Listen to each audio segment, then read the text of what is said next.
Welcome to Uncopyable Women in Sales. If you're looking for actionable insights and real-world tools to turbocharge your sales starting tomorrow, well, you're in the right place.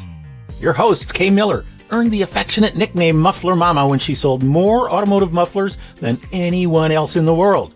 In this podcast, Kay will talk to another superstar woman in sales as they reveal uncopyable strategies you can use to rack up more leads, snag dream clients, and take your sales numbers through the roof.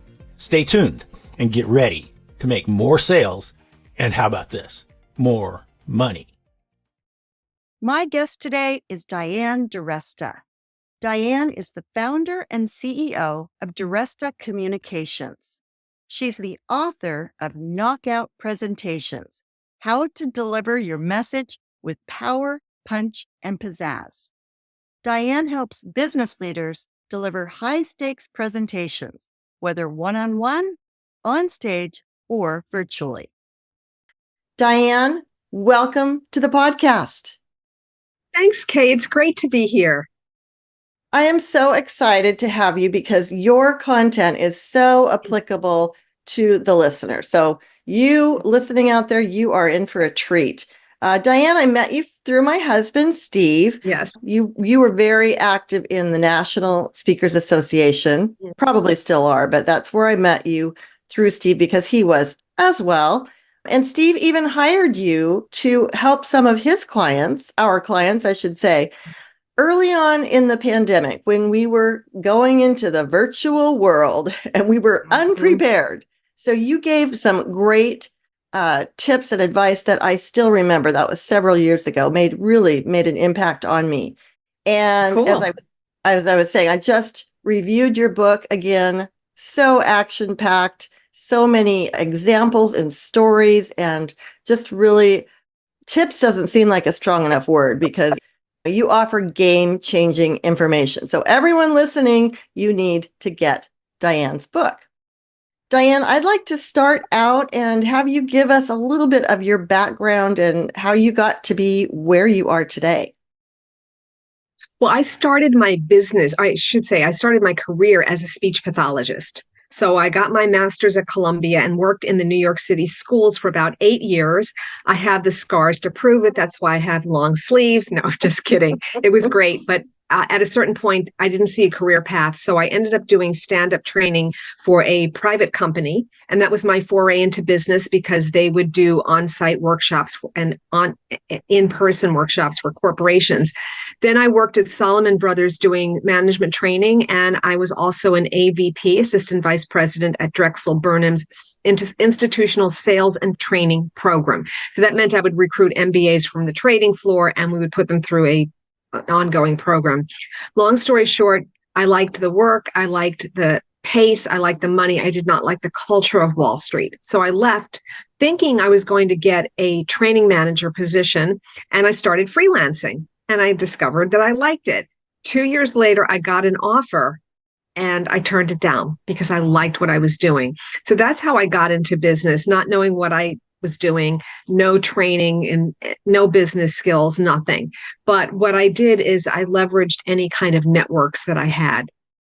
So when I left Drexel Burnham, the first person I contacted was the salesperson from Salomon Brothers who used to sell their sales training. And I said, is there a way that I could get in there and start doing sales training? So that's what happened. And so I went in there and they had programs for me 3 days a month. But it was my start. Then I got a break where a company called me in and they needed a full-time training manager for 6 months. So that was great because that gave me solid income. And I said, I will do it as long as I have 3 months off a month to do the other. And so then I finished my contract and they hired me back as a consultant. So the rest is history. So it's been about networking and relationship building, speaking, but I have a referral business. A lot of people who are in consulting do. And so I nurture those relationships whenever I can. That's great advice. And what a pedigree you have. You know, who would have ever thought that you'd end up where you are today? But yes. I didn't think so. It never occurred to me. And it kind of evolved, and I'm very happy it did. I have not looked back. I've been in the business for a very long time. I've been through the highs and lows, from corporate layoffs, freezes, 9/11, 2008, you name it. And at no time did I ever think that I wanted to go back for a job. And I will tell you what helped me to do that. The reason I'm still in business is cash reserves.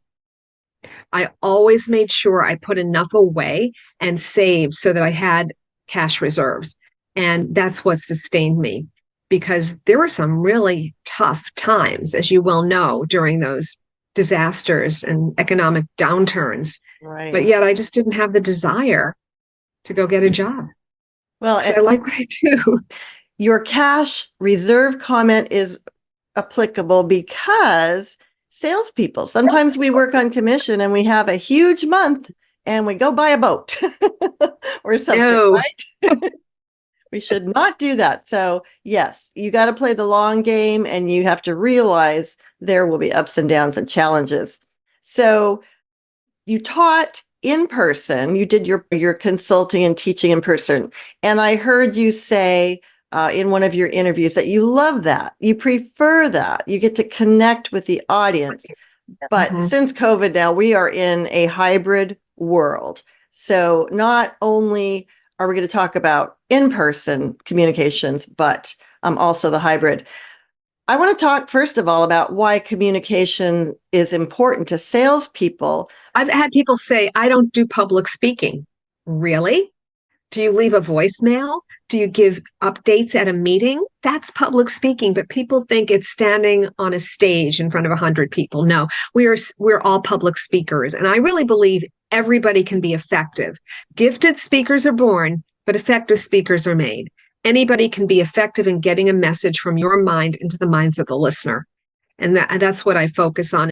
Yes, it takes time and practice, but sometimes it's just little tweaks. And I often give people the confidence by saying, nobody has to do a major overhaul or a makeover. It's just little tweaks along the way that make those big impacts. Little things make a big impact. They really do. I mean, you talk a lot about hand gestures and body language, and the fact that when you meet someone, whether online or Zoom, they're making a quick judgment. So talk about, how can you make a first impression? I know that you talk a lot about different ways, but I'd like to have you pick maybe some of your favorites. Well, you know, the old research about it takes 7 seconds or less to make a first impression. It's probably even shorter than that. But what I tell people in terms of virtual or Zoom, it's instantaneous, because as soon as you turn on the screen, there you are. So you don't have the opportunity to network a little or mingle and make small talk like you would before a presentation in a room. It's boom, there you are, and let's go. So stage presence is a little bit different from screen presence. Do you want me to talk a little bit about that? I would love to have you talk about that.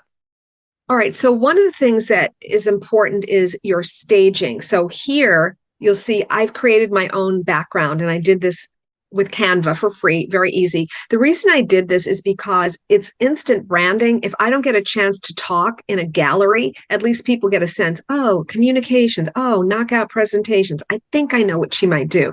So it's good branding, but you can blur or you can have a different screen. But here's what's not good. When you're in a hotel or you're in your house and we have beds in the back, that's not a good look. So you need to be able to have a solid background that supports your brand, that's professional looking. You need better lighting. You need audio. Those are not the things you consider when you're in a room. For example, if you're in a conference room, it's overhead lights. There's no lighting involved. But there are no beds. I like that rule. No beds, people. Well, you think it's funny, but I've seen that. It looks terrible. So those are some of the things. Sound is very important, more so than the lighting on screen. And in a room, usually someone will hand you a microphone and mic you up. Here's what's important. Do you see the distance between my head and my hand, or the top?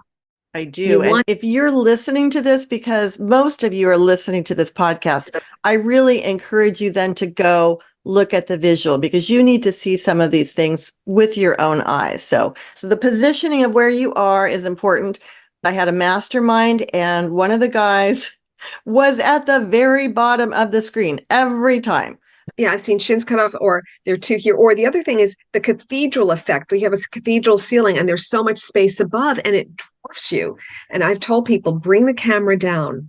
And so that staging is very important. You don't want any distractions.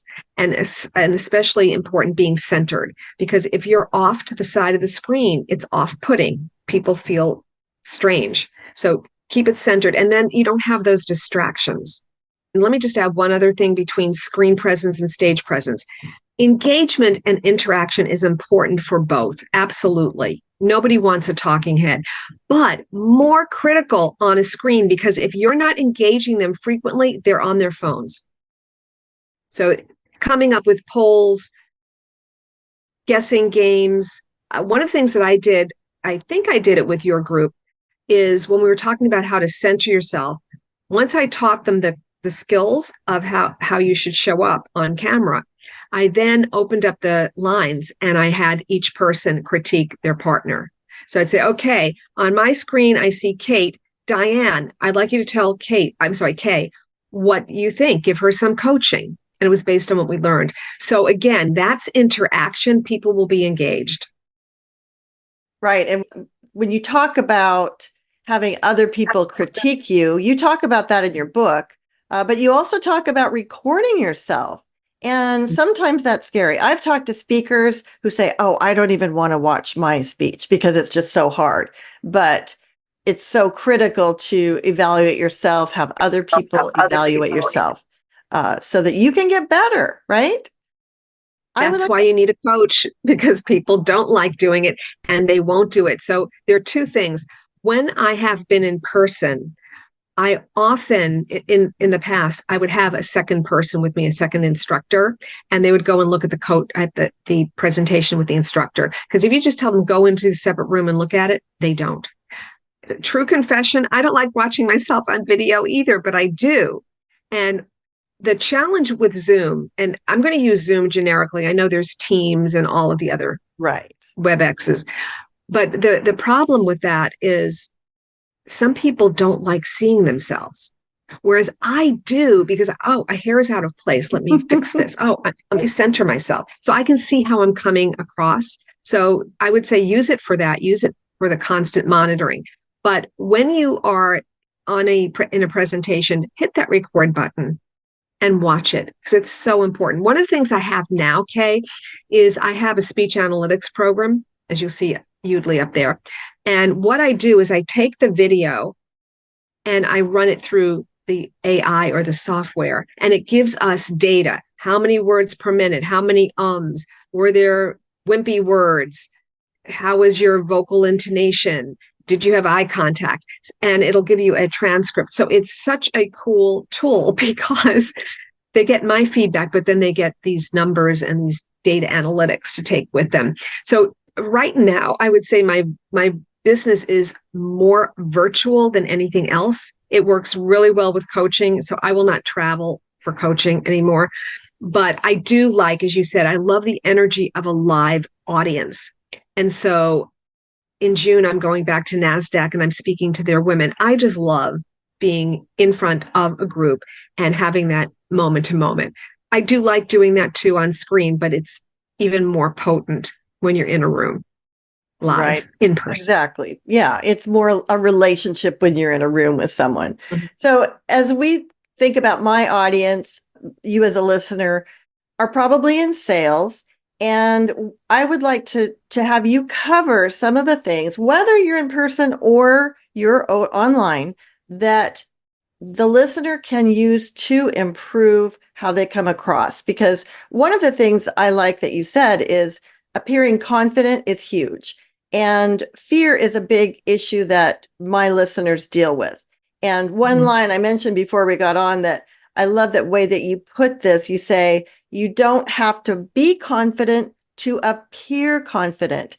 And I've always heard, well, you don't have to be confident to act confident. So that was a distinction that I thought you made in a very unique way. So I'd like you to go through a few things that people can do to be better communicators.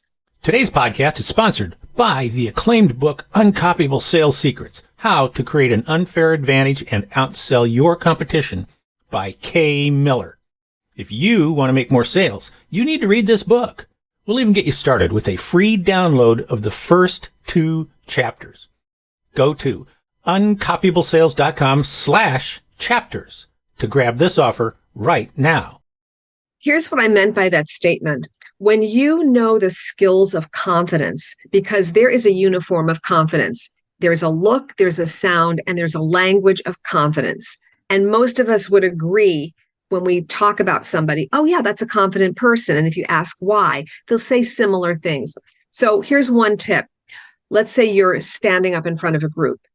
Bring your hands up above your waist. Why? Because what we know from body language experts is that anything below midline is weak energy, and anything above midline or your waist is powerful energy. So your power space is from your waist to your face. Concentrate your gestures here. So how does that apply? You stand up, and as soon as you can, you bring your arms up. Right away, people perceive you as confident. They don't see your heart racing and beating. It doesn't matter. Don't allow that to fluster you. Feel the heartbeat. That's okay. But get into the position of confidence. And then what happens over time, Kay, is you look confident, so they respond to you in that way. And they're responding to you in that way. And so you're responding back as if you're confident. So it grows. So that's one thing. Here's the main thing, though.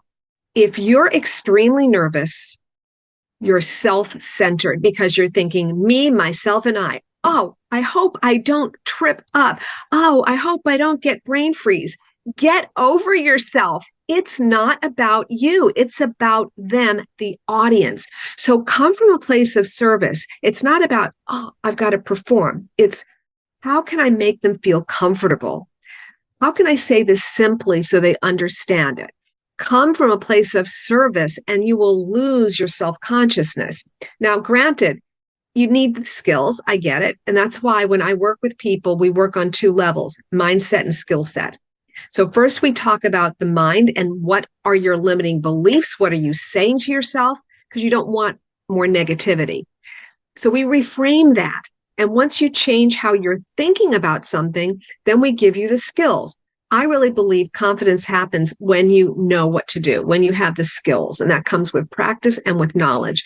So for example, in terms of mindset, somebody might say, I'm a terrible speaker. Well, if you keep saying that, that's what you're going to experience. So how about saying, I'm learning to be a good speaker? Because sometimes your subconscious mind won't accept, I'm a great speaker, I'm a confident speaker. But you can say, I'm learning to be a confident speaker. And just say that. Can I tell you a quick story about that, or do we not have time? I'd love to hear quick stories. Stories, okay, as you said, are so powerful. Many years ago, as a member of National Speakers Association, New York chapter, I volunteered to do a 10-minute showcase. After I volunteered, I started to have remorse and regret. And I said to my friend, I can't wait till tomorrow's over. I'm a wreck. I'm so sorry I volunteered. And she said, Diane, don't do that to yourself. You're not nervous. You're energized. So I went home that night and I practiced. And I said, I'm energized. I'm energized. Went back the next morning. Yes, I had some butterflies, but I gave a good 10-minute showcase and I was energized. Here's what's interesting. In terms of neuroscience, the place in the brain for anxiety and excitement is the same. So why turn it into anxiety when you can turn it into excitement? That's what you want. So here's the thing. When you're feeling that adrenaline, that's a good thing. It's like when a woman's in labor and they start to have labor pains, that's a good thing. It means a baby's coming. So when you have anxiety, it means that, I shouldn't say anxiety, when you have butterflies or adrenaline, it means you're getting ready for a performance. Turn that into excitement. And it shows that you care more. And I've always appreciated adrenaline because it makes you your best. It's, it's a positive thing too. Steve likes to tell a story about Jack Nicklaus. He said, I have butterflies. I've just learned to keep them flying in formation. I don't know if you've heard that, but Absolutely. yes. Absolutely. So yes. So the other thing in terms of sales, so those are some of the things when you walk into a room, very important is to mirror the person. In other words, to enter their energy and to match their energy. So if you see that someone's, let's get down to business, then minimize the small talk and get down to business. So that's a listening skill. So we are always energized by people. We're either matching them with our body language, our voice, our tone, the words that we use, the speaking rate. So if I'm talking to a fast talking New Yorker and I'm from Texas and I'm speaking more slowly, I've got to pick it up, and vice versa. Going someplace else, you may need to slow it down. So it's those kinds of things to tune in, listen with your eyes, listen with your ears, listen with your heart, and start to enter their world, because people like people who are most like them. And it shows that you care, as you said, when you take the time to be in their world. Exactly. I do have a question, because now that I'm 50 episodes into my podcast, sometimes I have someone that is really low energy. And so I want to pump it up, but how do you handle that? Because of course I want to increase the energy and at the same time, help them to be comfortable and to match them. How would you suggest that you maybe bump up the energy a little bit without going over the top? Well, the first thing is energy is very important for a guest. You don't want them to be low energy. So you might want to talk to them beforehand and maybe do a practice run, see what kind of range they have. And a lot of times people don't realize that they have this larger bandwidth and they're just coming from here. So experiment a little bit and then try to ask them things that'll get them excited. And you can use your voice that way. So tell me, Kay, what was something that really excited you? What was the ultimate sale that you ever made? And then they can pick up on that a little bit. So that's one quick thing off the top of my head. Sometimes they don't realize that they're coming across that way. So giving them some coaching beforehand, a few minutes, just, here's the other thing that I know from my media training. Anything that's a television or a platform is an energy reducer. It's an energy drain. So you're going to come across less energetic than you would be in the room.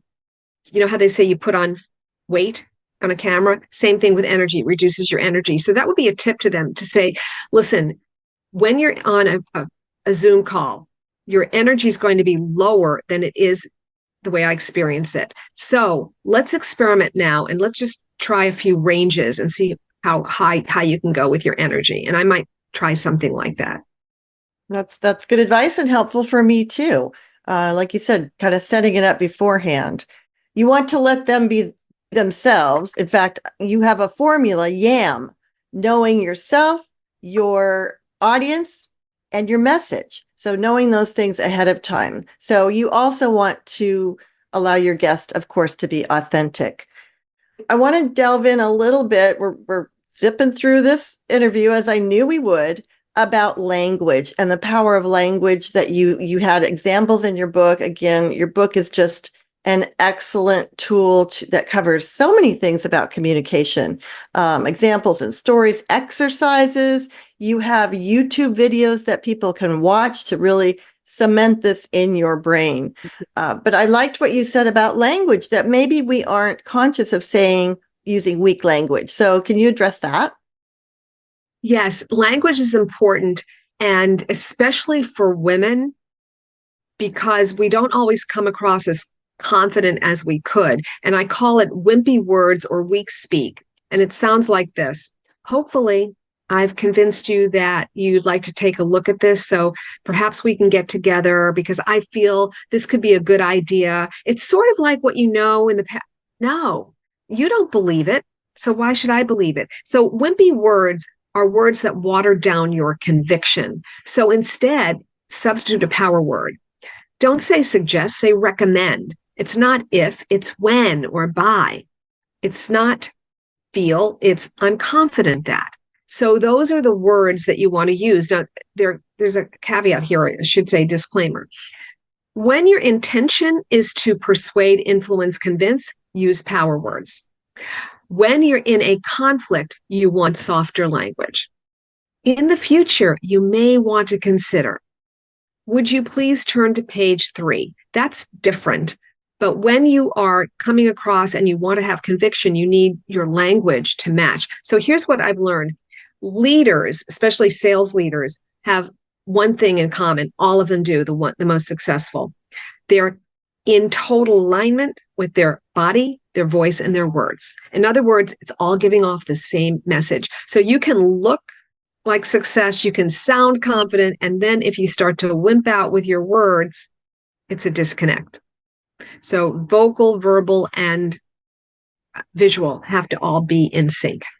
Right. And as you said, I think women and men are different. And I've had a couple people that I've interviewed that really don't acknowledge that. But I think about sports. If a woman and a man play basketball, probably the average man will win. There are differences, but we as women can, like you said, be more conscious of how we're coming across, how people are seeing us. And of course, people want to buy from someone who's confident. And so it's your job to appear, as you say, confident. One other thing that I liked that you talked about is not only listening, which I was surprised that you devoted a lot of time to listening, because that's full chapter. Yeah, a full chapter. I think also when we get nervous, we talk fast. And you mentioned that if we are just talking, we're not giving the listener a chance to absorb what we're saying. So do you have any reflections on that? I certainly do.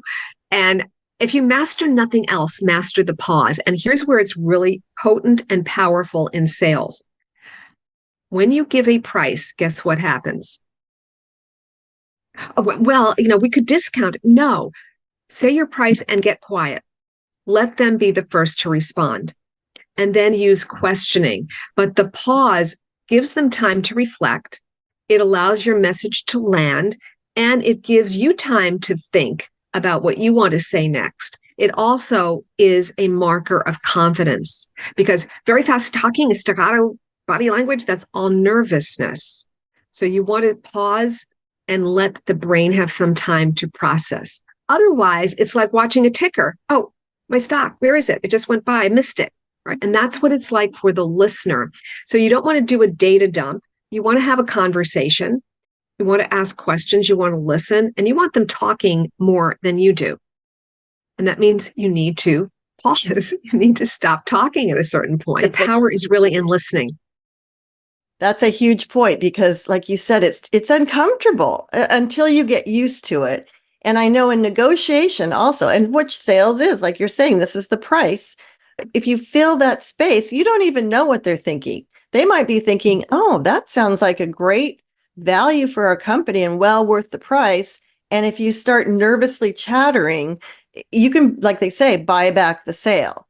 But that's a discipline, just like listening is a discipline. And that's another thing that salespeople have challenges with. But I really like how you emphasize that pause. It's very powerful, and varying your speed, varying your tone, which I have to do that intentionally now on this podcast. You said monotone speakers are a great sleep aid. One story that I loved is you talked about practicing when you are presenting to an audience. Instead of letting your eyes flit around the room, and that could apply when you're in a sales position, you say break the group down into quadrants and spend, a few seconds really looking and connecting with that quadrant. And you said you used either you have friends help you. And when I read that, I thought, I don't know if I have friends that will do that. And you said, well, sometimes I do it with teddy bears. And you said the only downside is I think my husband thinks I talk to teddy bears. Well, when I was in my first job we had to practice eye contact. So I just took my stuffed animals and put them on chairs, and I did that. But here's a difference between stage presence and screen presence. On a screen, you look directly at the lens. I am looking at the lens. I know you're down here. Here's the eye contact, but it doesn't look like an eye connection, does it? So this is why I do this. So we need to think of ourselves as broadcasters, and you're giving a satellite interview. And this way you create that eye connection. So it's not contact. This is contact. Eye connection. So it's hard, but what you do, here's how I do it. When I'm speaking, I'm looking at the lens. When you're speaking, I will look down and look at your nonverbals, and then I'll come up again. Now, in person, it's different because you want that connection with different people. So you choose different people in the room. You break it down into sections. Let's say you're talking to a boardroom. So you might have thirds or quadrants. And so here's the first person. I'm talking to you. And now I'm talking to this person over here. And now I'm talking to this person here. But you see where that does not translate on a virtual platform. And it's hard to look at that little light. I do that too. And it's hard not to look at the other person, but I'm not talking to you. Really, I'm talking to you who are watching and listening. So you are my audience. And yes, we have challenges with this new world. So I'd like to know, number one, do you have a closing thought? And while you're thinking about that, I do want to encourage you listening to buy Diane's book. It is such a great investment. Whether you speak to audiences, whether you're in one-on-one presentations, or whether you leave voicemails, this is all going to apply to you. So I will put that link in the show notes. I will put Diane's contact information. So if you want to get a hold of her, maybe you want some personal coaching, I guarantee she will rock your world. Okay. That's how I'm going to put it. Thank you. And I'm so impressed, Kay, that you're quoting things from my book. I'm really impressed. So thank you for that. I just want to say one thing about knockout presentations. The highlight, leap year day, February 29th, it was on the billboard of Times Square in New York. So I was very excited about that.